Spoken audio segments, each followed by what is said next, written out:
नमस्कार दोस्तों, मेरा नाम है अनिरुद्ध और मैं आप सभी का वेलकम करता हूं करियर विल आईएएस पर। दोस्तों, इस मैप को थोड़ा ध्यान से देखिए। ये वो सभी न्यूक्लियर पावर प्लांट्स हैं भारत के जिनको या तो हम ऑपरेट कर रहे हैं या वो अंडर कंस्ट्रक्शन है या फिर हमने उन न्यूक्लियर पावर प्लांट्स को प्रपोज किया हुआ है। और अभी दोस्तों, इनमें से एक प्रपोज्ड न्यूक्लियर पावर प्लांट जो कि हमारे राजस्थान के माही बांसवाड़ा में हमें देखने को मिलता है, वहाँ से एक बहुत ही ज़्यादा शानदार और वेलकमिंग डेवलपमेंट सामने आ रही है। बिकॉज अभी दोस्तों, हमारी इंडियन गवर्नमेंट के द्वारा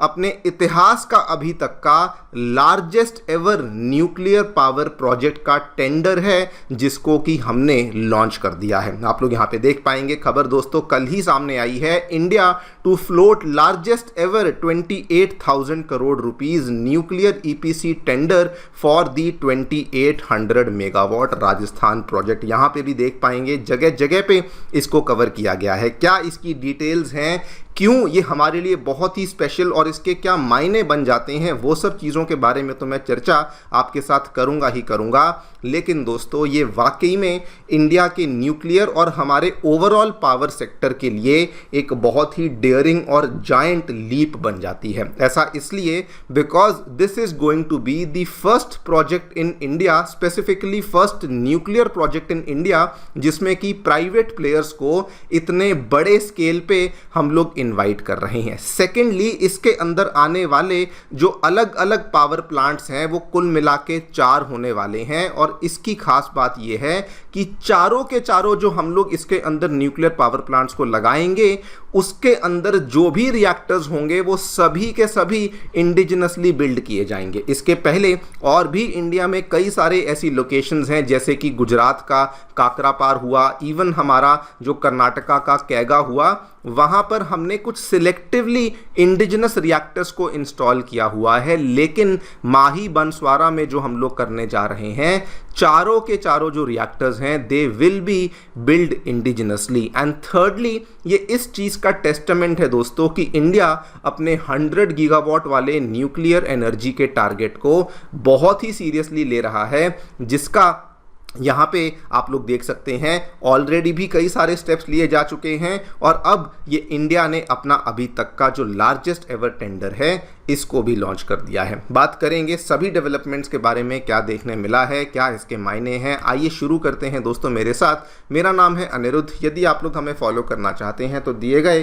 टेलीग्राम चैनल के माध्यम से ऐसा कर सकते हैं। All right, directly coming to the news, क्या देखने मिला है दोस्तों। इंडिया अपने न्यूक्लियर पावर एक्सपेंशन में एक बहुत ही इंपॉर्टेंट फेज में एंट्री ले रहा है। बिकॉज अभी अश्विनी, जो कि एक नई कंपनी भारत सरकार के द्वारा बनाई गई थी, जिसकी एक फुल फॉर्म है अणुशक्ति विद्युत निगम लिमिटेड, ये दोस्तों अपना largest nuclear island EPC tender issue कर रही है इंडिया के इतिहास में, जिसकी वैल्यू 28,000 करोड़ से भी ज़्यादा की होने वाली है। Before we talk about the tender, before anything else, आपको अश्विनी के बारे में थोड़ा सा बैकग्राउंड बता दूं, बिकॉज बहुत सारे लोगों ने इसका नाम पहली बार सुना होगा। ये एक जॉइंट वेंचर है जिसको रिसेंटली बनाया गया था between the nuclear power corporation of India यानी कि NPCIL and between NTPC limited. इसमें जो मेजॉरिटी शेयर होल्डिंग है वो NPCIL के पास है और 49% शेयर होल्डिंग NTPC के पास है। द रीज़न, द फैक्ट कि इन दोनों कंपनीज को कंबाइन किया गया था इस जॉइंट वेंचर के लिए,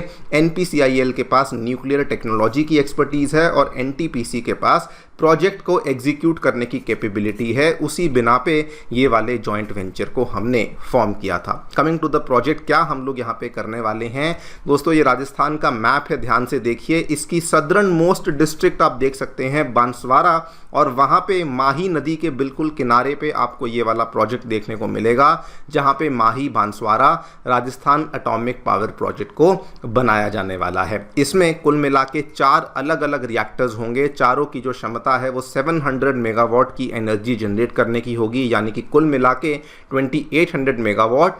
एंड मोस्ट इंपॉर्टेंटली इसके अंदर इस्तेमाल होने वाली जो टेक्नोलॉजी है ये कोई इंपोर्टेड टेक्नोलॉजी नहीं, ना हमने रशिया से ली है, ना कहीं से इसका डिज़ाइन लिया है। This is going to be the very own indigenous pressurised heavy water reactor, जिसको कि हम लोग इस पर्टिकुलर पावर प्लांट के अंदर लगाने वाले हैं। नाउ ये प्रोजेक्ट स्पेशल क्यों बन जाता है? स्पेशल सबसे पहली बात तो इसीलिए बन जाता है because of the scale of the project. हम देख चुके हैं 28,000 करोड़ का जो टेंडर है इंडिया ने अपने न्यूक्लियर पावर के इतिहास में कभी भी लॉन्च नहीं किया। लेकिन सबसे इंटरेस्टिंग बात यह है पूरे के पूरे पावर सेक्टर में इतने बड़े लेवल का टेंडर इंडिया ने आज दिन तक लॉन्च नहीं किया, आज दिन तक अनाउंस नहीं किया। एंड अगर देखा जाए तो इंडिया के indigenous pressurised heavy water reactor programme में भी आने वाला ये लार्जेस्ट कंस्ट्रक्शन पैकेज है जिसको हम लोग आज की डेट में विटनेस कर रहे हैं। लेकिन जो सबसे ज़्यादा इंटरेस्टिंग चीज़ जिसकी वजह से ये डेवलपमेंट बहुत ज़्यादा स्पेशल बन जाती है, मैंने पहले भी आपको बताया, ये प्रोजेक्ट में जो चारों के चारों हम लोग रिएक्टर्स को इंस्टॉल करने वाले हैं वो चारों के चारों ही indigenous pressurised heavy water reactor होने वाले हैं, जो कि इंडिया ने इनको इंडिजिनसली तैयार किया है। ये हमारी होम ग्रोन टेक्नोलॉजी है, प्रेशराइज्ड हैवी वाटर रिएक्टर वाली टेक्नोलॉजी इसे कहा जाता है। एंड दोस्तों ये वही वाली टेक्नोलॉजी है जो कि आप देख भी सकते हैं Kakrapar atomic power station Gujarat वाले में जो तीसरा यूनिट है वहाँ पर भी यही टेक्नोलॉजी है, उनके चौथे यूनिट में भी यही वाली टेक्नोलॉजी है। इवन राजस्थान के रावत भाटा में आने वाले 7th यूनिट के अंदर भी यही टेक्नोलॉजी आपको देखने को मिलती है। और अंडर कंस्ट्रक्शन में जो रावत भाटा का 8वां यूनिट है, जो हरियाणा के गोरखपुर में 2 यूनिट्स आ रहे हैं, जो कैगा के यूनिट 5 और 6 हैं, वहां पर भी यही वाली टेक्नोलॉजी हम लोग इस्तेमाल कर रहे हैं। मतलब कि this is also a testament to the fact कि हमारे द्वारा बनाई हुई इतनी कॉम्प्लेक्स जो रिएक्टर टेक्नोलॉजी है वो सक्सेसफुल है और उसी चीज को अब हम लोग माही बांसवाड़ा के अंदर आगे चल करके रेप्लिकेट भी करने वाले हैं। खैर ओवरऑल अगर आप देखें तो इंडिया के द्वारा दोस्तों लगातार लिटरली लगातार लाइन में ऐसे ऐसे स्टेप्स लिए जा रहे हैं which only goes on to show कि इंडिया अपने 100 गीगावाट वाले न्यूक्लियर एनर्जी के टारगेट को लेके बहुत ज़्यादा सीरियस है। मैं आपको कम से कम 7 to 8 ऐसे स्टेप्स बता सकता हूं जो कि इंडिया ने पिछले 1 साल के भीतर लिए हैं। सबसे पहले कनाडा वाली डील जो कि इस साल की शुरुआत में फरवरी के महीने में हुई थी, which was actually a $multi-billion deal, जिससे कि हमने कनाडा से यूरेनियम फ्यूल की सप्लाई को इंश्योर करवाया। उसके बाद ऑस्ट्रेलिया वाली डील जो कि ना जाने कितने लंबे टाइम से फंसी हुई थी, लेकिन अब फाइनली 12 साल के बाद जो डील साइन हो चुकी थी उसके तहत ऑस्ट्रेलिया से यूरेनियम की सप्लाईज भी आना शुरू होने वाली हैं। प्राइवेट सेक्टर को ऑलरेडी हम लोग इनवाइट करना शुरू कर चुके हैं, जिसमें कि इंडिया के बड़े बड़े जायंट्स हैं जो कि आकर के निवेश करना भी शुरू कर चुके हैं। फिर भले वो अदानी हो, फिर भले वो वेदांता ग्रुप हो, और भी कई सारे ग्रुप्स हैं। और अभी जो ये लार्जेस्ट एवर न्यूक्लियर कॉन्ट्रैक्ट है ये भी उसी चीज़ का टेस्टामेंट है। लेकिन उसके अलावा हमने हमारी न्यूक्लियर पॉलिसी में भी कई सारे चेंजेस किए हैं। अभी तक हम क्या करते थे, हम लोग एक रिएक्टर को डेवलप करने में दशकों लगा देते थे, लेकिन अभी इंडिया ने कहा कि जो 700 मेगावाट वाला प्रेशराइज हैवी वाटर रिएक्टर है उसको स्टैंडर्डाइज कर दो और उसको फ्लीट मोड के अंदर जगह जगह पे जाकर के इंस्टॉल करना शुरू कर दो। काकरापार में भी वही किया जा रहा है। पहले वो राजस्थान के रावत भाटा में किया गया, अब उसी चीज़ को हम लोग माही बांसवाड़ा में कर रहे हैं।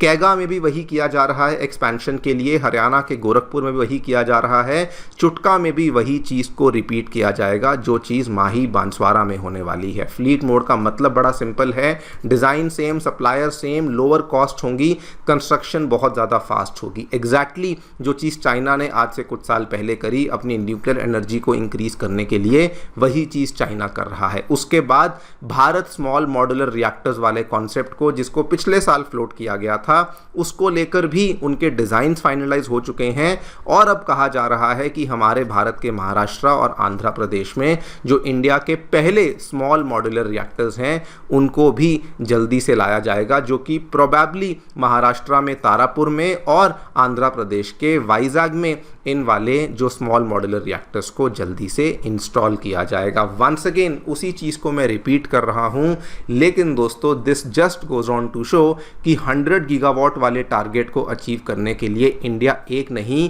कई सारे स्टेप्स को लगातार ले रहा है। डोमेस्टिक यूरेनियम प्रोडक्शन को लेकर भी हाँ, वहाँ पे बहुत ज़्यादा हम लोग आगे नहीं बढ़ पा रहे हैं, लेकिन ओवरऑल जो थोड़ी बहुत प्रोडक्शन जहाँ पर भी पॉसिबिलिटी होती है उसको बूस्ट देने के लिए हमारी uranium corporation of India limited के द्वारा भी कुछ कुछ छोटे छोटे स्टेप्स हैं जो कि लिए जा रहे हैं। देखते हैं आगे चलकर और क्या होता है। आप लोग जो भी सोचते हैं बताएं कमेंट सेक्शन में। Thank you so much for listening. Stay tuned and stay